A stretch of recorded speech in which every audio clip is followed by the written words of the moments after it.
I'm curious how they will open the game, because I'm told there's only one way to do it. Well, I have a feeling we are in for a lot of scouts here. This is Rocky Canyon. Oh, whoa, hold that back. In for a lot of scouts? What is this?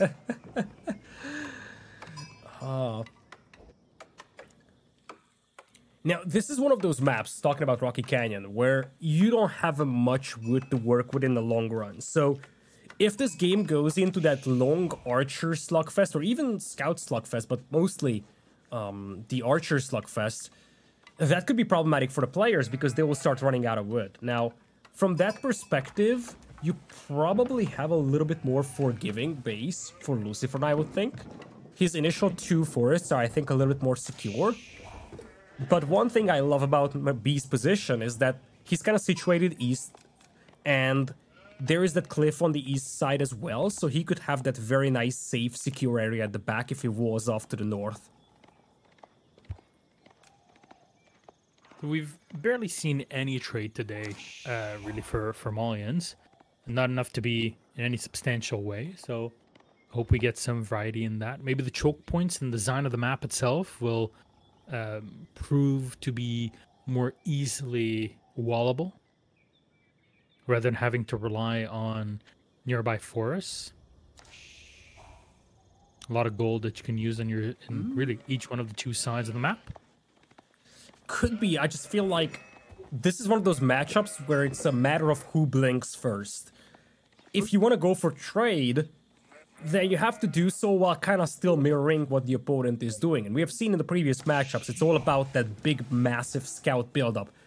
Where can you find some extra resources to build up trade from while also trying to match the scout numbers of the opponent? That's a tough question for me to answer, I feel. That's true. Definitely agree with it, because we've seen so many times where a player trying to transition away into a certain type of unit means that you're losing out in the calf fight, and suddenly you're overwhelmed, and 5 minutes later you're basically being shot down here. LucifroN going for only 5 vills on his quarry, 8 for B. Be able to get it up a bit faster here as they're crossing their mark. But after that, it's always the question of will it go directly into stable plus their mill, get professional scouts out of it, and get the deer rolling. There's a lot of empty space on the map that you can use. Yeah, there's a lot of empty space, a lot of quote-unquote meaningless space as well. Which also means that if you want to go for like long-term archer compositions, you got to be cautious where you position them. It's actually very easy to get caught off guard. At the same time, you also have a lot of stealth forests in the middle, so that's the place where you could easily surprise your opponent. Remains to be seen if we are going to have that in this game.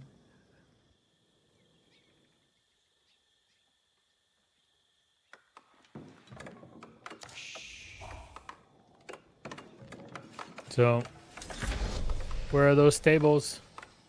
Village finally reached here by LucifroN, and there it is. See it built up almost immediately. Not really seeing it on the other side. Yeah, there it is. Okay.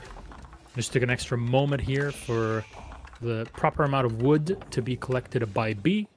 But stables are up, and we're going to start seeing some of said warrior scouts out on the field pretty darn quickly. A lot of sheep being pulled in.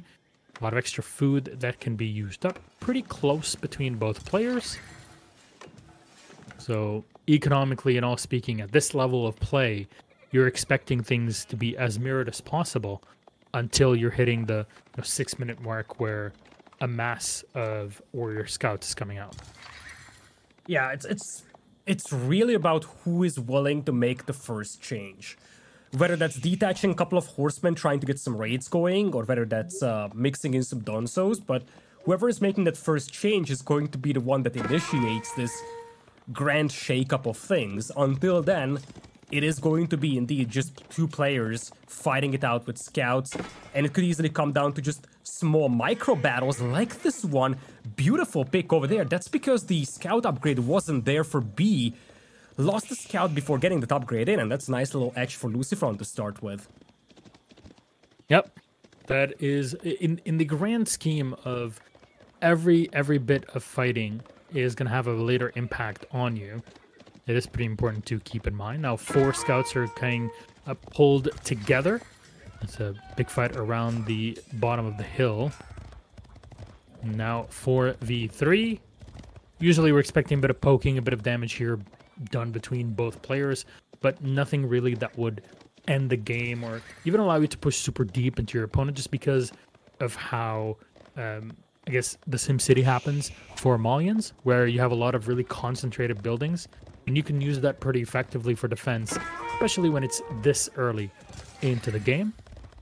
So pulling back, trying to survive with a 1 warrior scout, and he's going to stay in the fight here. 5v6 on, or actually 6v6 on low HP.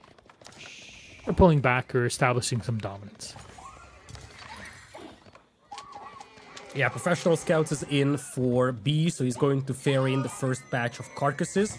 On the other side, I don't recall LucifroN going for that tech, so I think he just went for the eco upgrades, double broad axe, as well as the food upgrade, not something that B has, and indeed he's operating with cattle, so he's going to play cattle plus the food upgrade as compared to the deer carcasses. And once again, he's trying to do the same thing that we've seen the Muslim do against B, with quite a bit of a success, forcing B to make a decision between defending his pit mine and ferrying in the carcasses.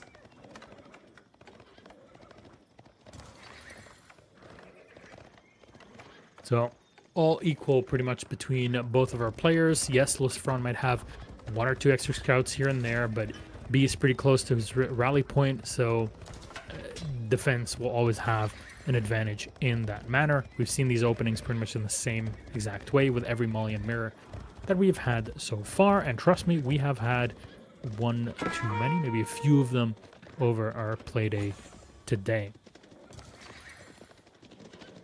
Yes, but like you said, a lot of empty space in here, but useless space where you can't really use it to expand, like effectively put yourself in a better position. Indeed. Now, we talked about this one. It's about who blinks first, and it is going to be LucifroN mixing in the Donsos. Lovely that he's not showing them immediately. He's not sending them to the front one by one to start building up tiny advantages. But instead, he's holding them back because he knows that right now it's a dance of scouts. Neither of them will commit to this. So he can play a surprise game and show the Donsos when he has 6 or 7 of them. And if he can force a fight there, he could actually possibly even carve out a decisive win in that engagement.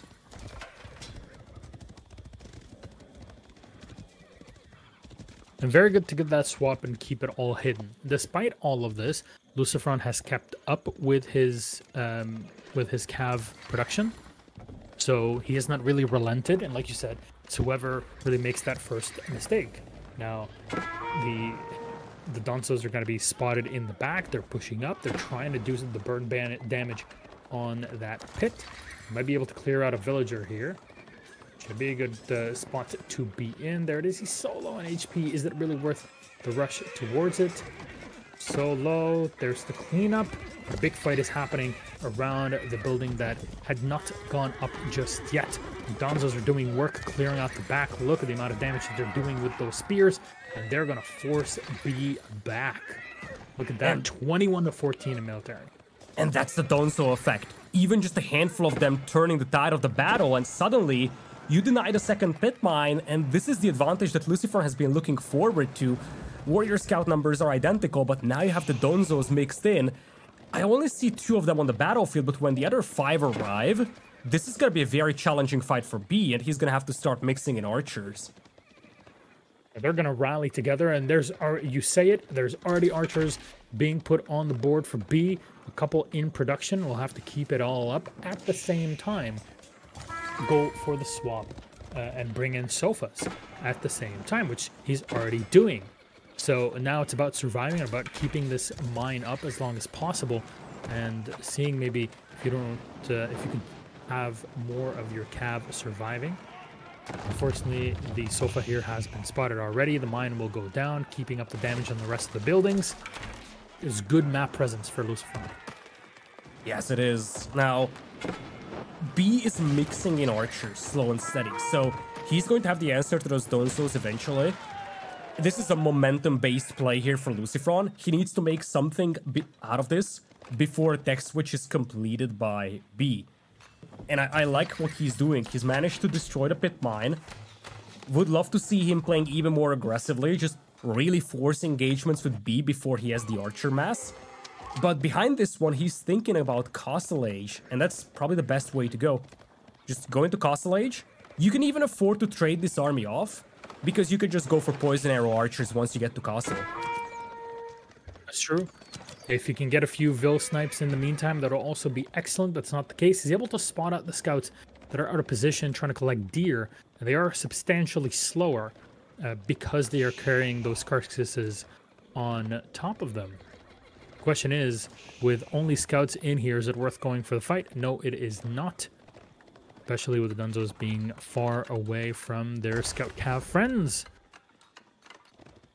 Yeah, there's the Farimba garrison, and this... Now, B is making sofas, and he's not going heavy on the archers. I'm not sure if LucifroN is expecting that. I don't think he's shown the sofas yet, but with that many Donzos, that shouldn't be a major challenge. Okay, now he sees the sofas, and LucifroN should probably just go very heavy on the Donzos. It's only 7 archers that B has. I mean, archers and Dunzos should be more than enough to save the day. A bit of walls around the base that'll save you from any snipes going directly into your base. And there it is, already into Castle Age. B's got to think, okay, either I pull back and enjoy my advantage, or maybe I can snipe part of this army and then take up. Oh, they're caught right in the middle. A good flank. Now you see it. The scouts are going to go down very quickly to the sofas behind them.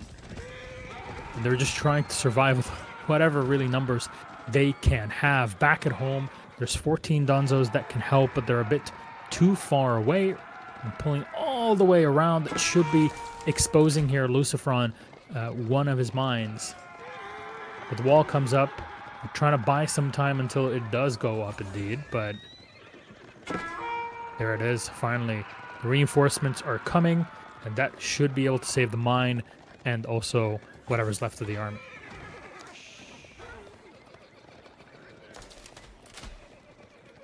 Yeah, Farimba garrison now coming in for B as well. He's going to get the 3rd batch of deer, and that's where that value for the professional scouts really starts to appear. That 3rd batch of deer being brought in.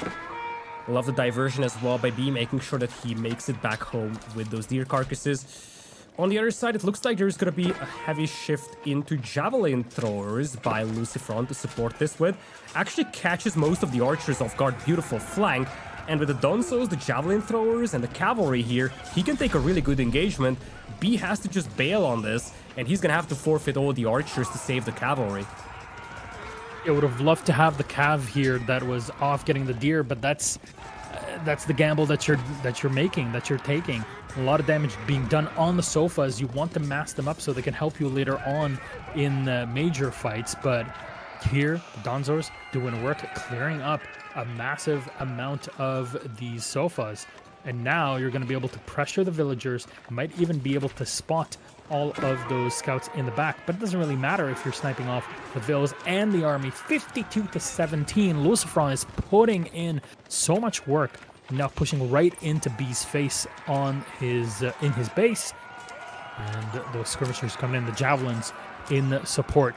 That should be more than enough to clear out any extra archers that are left for B. 50-12 now, surrounding his opponents. Yes, with all the vills inside of the TC, it's not enough. First map, going to LucifroN in our Malian mirror. What a game over here, and we talked about this one. Who's willing to make the first step away from that cavalry play? It was LucifroN, and the way that he hit the Donzos until he had like 5 or 6 of them to show was really a game changer. That allowed him to gain momentum over B, secure some ground, take down the initial pit mine, and behind that he also went all the way up to Castle Age, started mixing in some javelin throwers, and B had to play a reactionary game from that point on. Never really managed to take down the army of LucifroN, and LucifroN once again looking strong. He is now at a match point situation here in the lower bracket. Pretty impressive, the amount of work that had been done. And like you said, just the big question is, first of all, who sneezes first? But two, who is able to transition away and even add a bit more complexity to their army composition without lowering the amount of cav that they have. And look at the amount of gold that LucifroN collected. Allowed him to get all that expensive military out as quickly as possible. 2,500 on top of what B had. That's pretty darn impressive. I gotta say, it gives a lot of flexibility to it. And now we go to yet another map, a second one, with yet another mirror, this time to shake it up and keep it all nice and fresh. It's a Mongol mirror.